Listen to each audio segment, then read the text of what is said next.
เอาพี่น้องเนาะกับทักไทยสบายดีส่วงคอยคำย่ำแรงเด้อพี่น้องเด้อเนาะตู่ประตูคูณเริ่มเป็นหูเป็นห่างแล้วพี่น้องเอ้ยในช่วงบรรยากาศตอนแรงก็สิหลายๆคนแน่เด้อปลาลุงเอ้ยเนาะถ่ายกะเบิ่งให้แน่หลายคลิปก็ได้เนาะทางเบาเก่งเพิ่นแทกคักพี่น้องเอ้ยเป็นทรงโมเดิร์นเนาะตู่ประตูคูณ2 เตียงพี่น้องเอ้ยบ่เคยเฮ็ดสูงแน่ให้ลาวเนาะของประตูคูณนี่เป็นโครงไม้เลยพี่น้องเอ้ยทางนี้เขาเฮ็ดเป็นโครงไม้48เนาะแล้วทางเทิงเขาสิใส่เป็นไม้ไผ่พี่น้องเอ้ยมันพุ่งได้พุ่งได้หนามันพุ่งได้จะดึงเม็ดออกไปเริ่มเป็นหูเป็นหางเลย50 เซนหลังกระสีตกประมาณนี้ประมาณนี้หลังกระสีพอดีจักขุดทางนี้จักขุดมันมีสังกะสีจักขุด10 กับ11ตัวนี้10 ฟุตกับ11 ฟุต3 เมตรเนี่ย3 เมตร30 เซน3 เมตรพอดีบ่3 เมตรนั่นน่ะบ่3 เมตรพอดีเลยพอดีทำนี่ได้บอกความสั้นต้นนี้แบ่งดู10 เซนนี่10 เซนพอดีลง10 เซนนี่พอดีละง่างละ10 เซนตัวนี้เฮากับเบิ่งดูเหลือหลายอันนี้สังกะสี11 ฟุตบ่3 เมตร 30 3 เมตร 38 ตอนนี้เพิ่นยังไล่เบิ่งสังกะสีอยู่เนาะพี่น้องเฮาก็เป็นลูกมือสร้างเพิ่นเนาะซาแหลมโดยสบายดีเด้อพี่น้องเขาสิตัดออกกันแทบจะพูดแล้วมาแทบล้ำเงาล้างกระสีเลยบ่ตัดมีเศษเอาตัวอื่นใส่เลยมืออื่นจังตัดสิทำบ่ตัดดอกมีแต่จ่ายไว้ครับเฮาเป็นผู้ชมที่ดีเนาะ10 เซนเนาะไม้มาแล้วเป็นตะปูขีดเรียกว่าอันนี้มันน่ะใส่เป็น48เบิดบ่เก่งอันนี้มันนี่แหละซุ้มนี่48ครับแบบตัวนั้นแหละแล้วมันสิมีจ่ายมาให้อีกตัวนึงแต่ตัวเทิงหั่นนั่นทางเทิงนี่สิโตกับประมาณ10 ตัว10 ตัวเราก็ให้จำเนี่ยแล้วก็ยัง9เนาะแม่นบ่19ได้เฮาสั่งมาเนาะวิทบะแล้วอย่างงามเนี่ยเจ้าของเพิ่นก็เบิดมือพี่น้องประตูคูณสบายดีเด้อประตูเด้อดีใจบ่สิได้บนอยู่แหละดีใจแล้วดีใจแล้วโอ้พื้นพร้อมแล้วมันใจข้างบนอยู่บนเสาโดยลูกหลานมาซอยเบิดคู่คนเนาะมื้อนี้เนาะมาซอยหลายประตูรู้สึกดีใจหลายตื่นตันใจหลายเนาะตื่นเต้นแล้วเอาจังหน่อยก็สิได้นอนเฮือนแหละบ่ได้นอนอันแหละประตูบ่ได้นอนเด้ลมพัดเลยโดย10 เซนลงเบิดมื้อเราก็ซอยลูกหลานพี่น้องเอ้ยซอยหลาน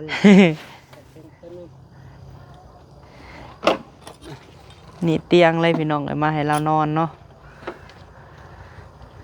บ่เบาเก่งเพิ่นก็เซียนหามุมพี่น้องเอ้ยจับระดับน้ำคือเก่าเพิ่นนั่นแหละเนาะอย่าเฮ็ดให้คักให้ประตูคูณเนาะบ่เก่งเนาะเฮ็ดให้คักให้ประตูไม่ตู้พี่น้องเอ้ย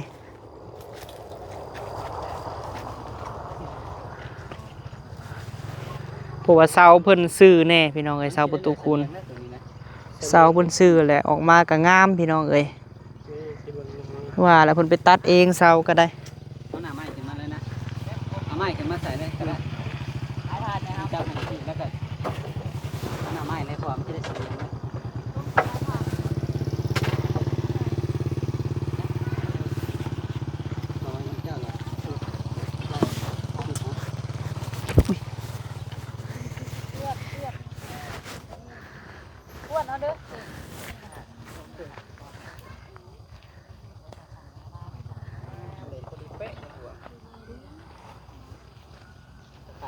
เอามาเบิ่งเพิ่นขึ้นโค้งเนาะพี่น้อง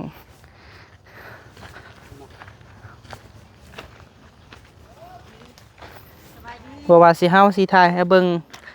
เป็นช่วงกันพี่น้องเอ้ยบ่จะมั่มเพิ่นขึ้นเทิงพุ่นกับเบาเก่ง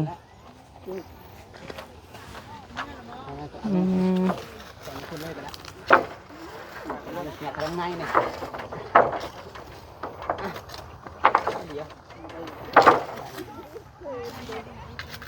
มาก็ได้ครับ จะขาดคนนี้ครับนะ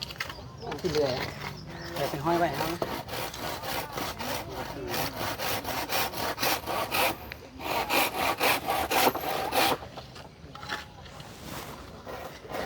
เราตุ่มขนาดนี้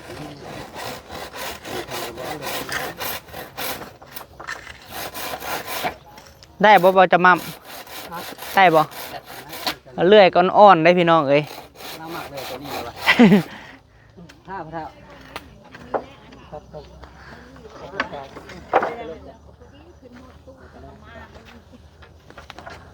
มันออกจากผ้าได้เลย พันเอาก้อนอ่อนอยู่ดอกเนาะ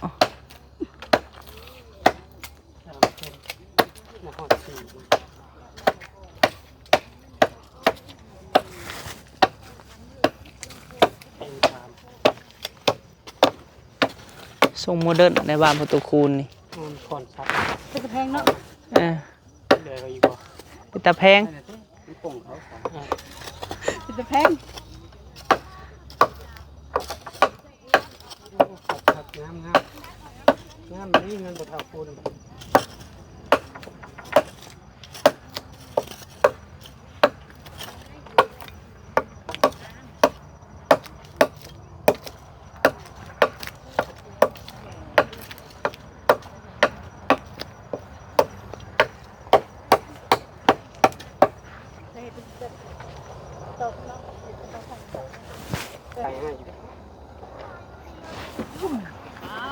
ว่าจะมั่มกับเซาลาหันอายุอันนั้นลื่นกันบ่คือเซาลาเป็นเอื้อย เขา36 37แล้ว อาทิเกตว่าจ้าฮะสบายดี สบายดี โทแนวได้สายยาเจ้านะ สลามาใส่ สลามาสวย ไม่ได้มาสวยอย่างเดียว คัดยังใส่แอลค่ะ ผ้าบอกออกแล้วอย่ามันพันเข่าเด้ออย่าว่าแต่ขาวจะละเด้ ว้ยย่านเด้แน่นคักเนาะประตูเนาะแน่นคักปัญญังบาทนี่ เอาให้ติ๊ก บ่ เขาใครนี่นะลงไปเลยนะเขาให้ลงเขา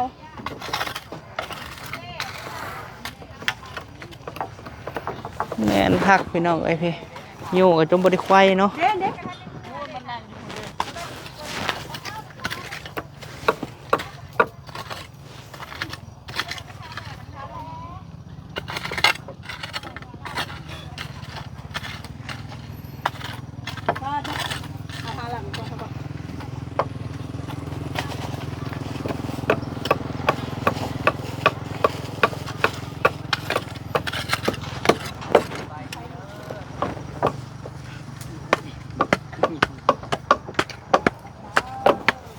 มันคะแนนครับทำ อืม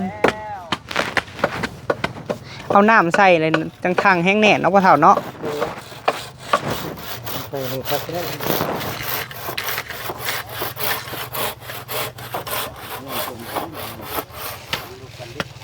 ชิเมื่อเราบ่ทง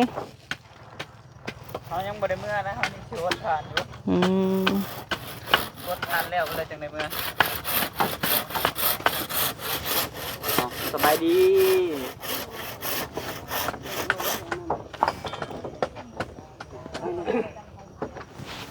เกิดที่ได้เมื่อแล้วเนาะ ไผ ว้า สมข่อยนี้เบิ่งสร้างแล้วจังหน่อยกับเมื่อแหละ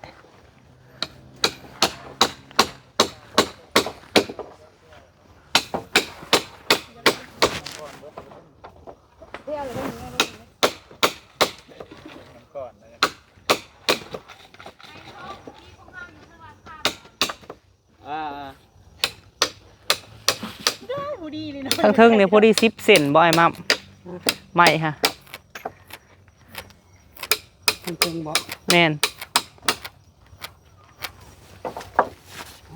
มีแต่บากไว้ซื่อๆเป็นรูปตอกเลยเนี่ยบากแล้วก็ตอกเลยตอกไว้ให้มันยึดมันแน่นเอาไปหดฐานกันได้ค่ะ ไปรถเพราะว่าหลายคนเนาะพี่น้องแต่เฮากับพอได้เฮ็ดช่วยเพิ่นเล็กๆน้อยๆแต่ว่าเฮาก็พอได้เป็นลูกมือเพิ่นพี่น้องเอ้ย ละตีคือได้ข่าวร้ายแท้ละตี เออ เมื่อไรเนี่ย เมื่อไรเสาละ ตั้งนอนเกือบเหยียบมันหล่อด้วยเด็ก เมื่อละบ่ แล้ว80เซนไปมั้ง เจ้าบ่ได้เมื่อบ่เจ้าฮะ สินอนนี่จะเหนื่อยอยู่ได้เลย แต่เจ็บตายต้องมัน ก็สิเมื่อยุ แล้วต้องตอกคืออะไรนึงแล้วให้มันขับนะแม่ หลายอย่างไปหาเอื้อยก่อนเอื้อน้อยก่อนพี่น้องเอ้ยเนาะสบายดีเด้อสาวหลายใหญ่โดยอ้าวพี่น้องเอ้ยไปตู้พอตู้สิบ่ได้นอนตากหมอกเลยเด้อพี่น้องเอ้ยเริ่มเป็นรูปเป็นร่างแล้วพี่น้องเอ้ยเนาะเริ่มอันนั้นเลยสิบ่ได้นอนตากหมอกแล้วบาดนี้ก็มาหาเอื้อน้อยก่อนเพิ่นก็มาซอยพี่น้องเอ้ยยากลูกก็มาซอยกันเนาะว้าเตาถ่านพอตู้เตามักใหญ่พี่น้องเอ้ย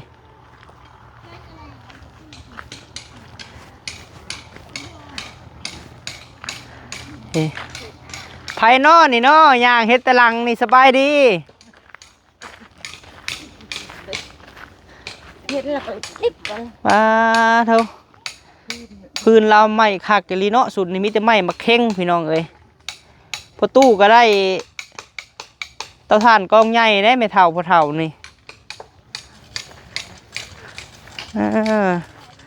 สาวน้อยเพิ่นอยู่บ่สาวน้อยนี่เนาะอืม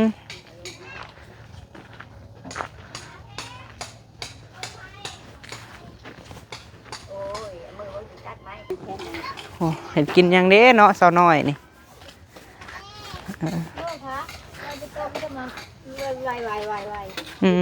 สบายดีเด้อเอ้ยเด้อลวกมีบ่โอ้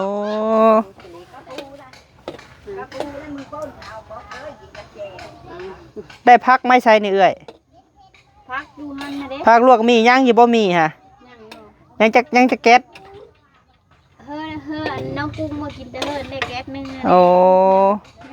ที่สองยังแก๊สนึงกับครึ่งนี่แหละ แก๊สหนึ่งกับเครื่องให้ลูกเอามากินอยู่บ้านนะแก๊สหนึ่งย่างอีลิสเนาะแต่หึงก็ยังอยู่เนาะ ชูกินมัน หน่อยประหยัดกินบ่หรือว่าอะไร ไม่ชูกินมันกินอย่างอื่นทั้งหลายนะกิน ยามบ่มีเลยจังกินบ่มีหันยามบ่หาบ่ได้เลยจังกินบ่ โดย จักรถและพื้นสั่งมาฮะ สาม 3ยัง6 ยังหกรถ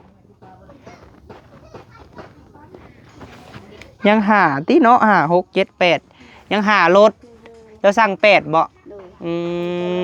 ได้ไม้คักเนาะสุดนี่เนาะ โดย มีแต่ได้ไม้เนื้อ แข็ง เนื้อแข็งมีตู้เพิ่นย่างเมื่อดินใหม่ได้พี่น้องเอ้ย ขายเท่าไหร่ เพิ่นลวกมี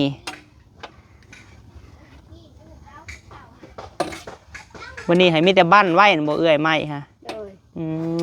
เพราะว่าขี้เลื่อยประตูคูณเพิ่นสิทมเนาะ โดย เจ้าหาบ้านไม้ไว้ก่อนให้มันห่าวก่อน โดย สร้างน้ำไผก็พื้นเอ้ย จ้างนำให้รอด สร้างน้ำบ่รอด โดย เฮาสั่งมากับบ้านไว้ให้มันห่าวเนาะเพิ่นสิได้ทานหลาย โดย สิได้หลายอยู่ดอกเตานี่น่ะ โดยวันนั้นก็ได้ล้าน เอาเก็บผีโฮมไว้เด้อเด้อจังใดก็ได้ เก็บไว้พอได้ซื้ออยู่ซื้อกินให้ลูกให้เต้า ดีแหละที่ว่ามีเงินเก็บไว้ผู้ใหญ่เพิ่นอีต้นสงสารเพิ่นก็ออกให้ โดย ตั้งใจเฮ็ดเวียกเฮ็ดงานกับลูกไผเฮ็ดหยังก็ซอยเจ้าเฮ็ดถึกแล้วเอ้ย โดย มีหมู่เฮ็ดเวียกเฮ็ดงานเฮ็ดตูบเฮ็ดหยังก็ไปซอยเพิ่นเพราะว่ามื้อนี้เพิ่นก็ซอยประตูคูณเบิดมื้อพี่น้องเอ้ยซอยนํกันเนาะเอาให้เอ้ยเฮ็ดกินซะเด้อเอ้ยเด้อสบายดีเด้อเอ้ยน้อยเด้อ โดยเอาพี่น้องเอ้ยเนาะเขามาจอบเบิ่งสาวน้อยเพิ่นให้ลูกเพิ่นนอนดินสาดในพื้นเลยพี่น้องเอ้ยแล้วก็ได้พื้นซำนี้สิได้กลับก่อนค่อยคำยามแรงเลยพี่น้องเอ้ยบ่พอมีก็ได้พูนแหละเนาะสิได้ไปทางเพื่อนแม่บิ่งพอเพชรพอแหละพี่น้องเอ้ยไปอัปเดตทางพุ่นก่อนเพราะว่า เอาดินเข้าพี่น้องเอ้ย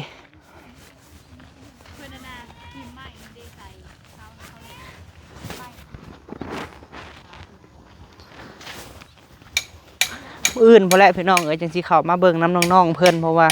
หลายคนแน่เนาะมื้ออื่นเฮาก็สิมาอัปเดตให้เบิ่งคือเก่าพี่น้องเอ้ยหลายคนซอยกันมันก็บ่เมื่อยพี่น้องเอ้ยผู้หนึงจับแนวหนึงผู้หนึงจับแนวหนึงเนาะโอ้ให้ตู้หนึงเข้าเลยอุ่นข้าวเย็นนี่เอาข้าวเย็นได้ยังกินแรงมื้อนี้แม่ตู้แกงอันเว้นนี่หั่นล่ะแกงกบแต่เช้าพุ่นบ่แม่นเอาดีใจน้ำที่ได้บนอยู่ใหม่แล้วคืนน่ะจนโน่นก็บ่รับจักหน่อยลูกเนมแล้วว่ะเจ้าหันใดเนมใหม่ค่ะ บาดเด้โกยจังว่าพื้นดีใจแนมเห็นยังอย่ามันเสียบ่อย่ามันเสียแล้วก็พื้นน่ะเด้ดีใจเด้โดยแล้วก็มาเฮาแล้วก็พอเฒ่าก็ไปแบกเอาแล้วนะแบกมาไว้อยู่ข้างตูบดิแบกหยังสังกะสีแบกสังกะสีอย่าโอ้เราก็มาเฮาเราก็ไปแบกเอามาไว้อยู่ข้างหักไฟก็น้อยก็สาดมาพี่บ่กลางคืนน่ะมาฮอดพี่ได้โซลาร์เซลล์เพิ่นหันใดโดยดีใจน้ำในตู้เอ้ยอื่นจะว่าเพิ่นสิวาบแล้วบ่ยังเริ่มหนาวซ้ำเนาะลมหนาวซ้ำลมหนาวจังเนาะก็พ้นน่ะโดยโอ้ยสะธุได้บรรยูใหม่เลยบ่ได้เปียกบ่ได้หัวดอกแล้วลูกเฮ็ดให้แล้วจังว่าพื้นอะไรก็ละเมื่อก็ขึ้นฮอดตูบก็ดอกเมื่อกินฮอดตูบโอ้ขึ้นฮอดมื้อใส่นี่เขาคำบ่เป็นนี่แล้วบ่เมื่อดอกเป็นนี่ค่ะนี่ยังค่ะนี่อันไปเอาเงินเคียวเขาอันเอามันต้นแล้วก็ไปเอาเท่าไรให้ไม่เท่ามันต้นก็ซ้ำนี่ประหันแหละได้พ่อเขาก็เพิ่นแน่เห็ดสวนมัน600,000ไปเอาเธอเลย300,000เอาเธอละ300,000บ่มีเงินโดยแล้วก็ก้นให้เขาก็จักพ่อเขาบ่เพียงแล้วยันบ่พอบริหารขายทานแล้วสิได้เงินแล้วสิเมื่อใช้เขาบ่แล้วเมื่อเอามันต้นเขาบ่อันนั้นได้ให้เขาคำพ่อบ่พ่อก็เอาเงินให้ขายมันต้นก่อนเขาเอามันต้นเขียวได้เอามันต้นเขียวแบบไรให้ไม่เท่า1,500เขาเอาเงินแล้วก็เขาก็เอามันต้นเฮาก็ตะมันต้นมันยังมันแห้งมันยังแล้วก็เอาไปเขาก็ติดเอาไปให้เขา200 โลผู้400 โลสิได้อยู่บ่เนาะกำไรนี่ก็ได้จักโพเขาเพียงแหละ600,000เนาะโดยบุพอดอกมันต้นหอมๆนึงนะบ่ได้ปลูกบ่ได้ใส่ปุ๋ยบ่แล้วธรรมชาติเลยติไปหันแหละเอาเฮากลับก่อนไปตู้ไอ้มื้ออื่นพุ่นล่ะสิมาหาใหม่เด้อโดยเอาพี่น้องเอ้ยเนาะคลิปนี้ก็ให้ไปตู้เป็นเฮ็ดอยู่เฮ็ดกินก่อนค่ำเลยขอบคุณแม่รัดแม่เรื่องหลายๆเด้อแม่เอ้ยมื้อเช้านี่ก็สั่งไม้มาพี่น้องเอ้ย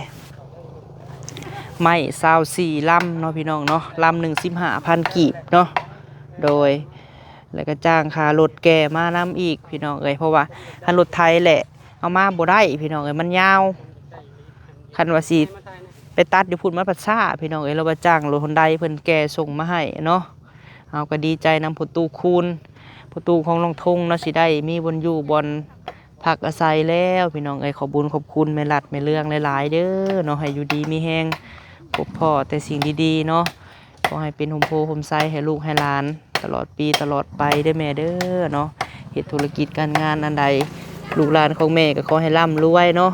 อยู่ดีมีแฮงเบิดสุขสุขคนนี่แหละพ่อเฒ่าก็ขึ้นเทิงผู้น้ำเขาพี่น้องเอ้ยโดยไปพบพ่อคลิปหน้าพี่น้องเอ้ยคลิปนี้ฝากกดไลค์กดแชร์เนาะแล้วก็บ่ข้ามโฆษณาเด้อพี่น้องสบายดี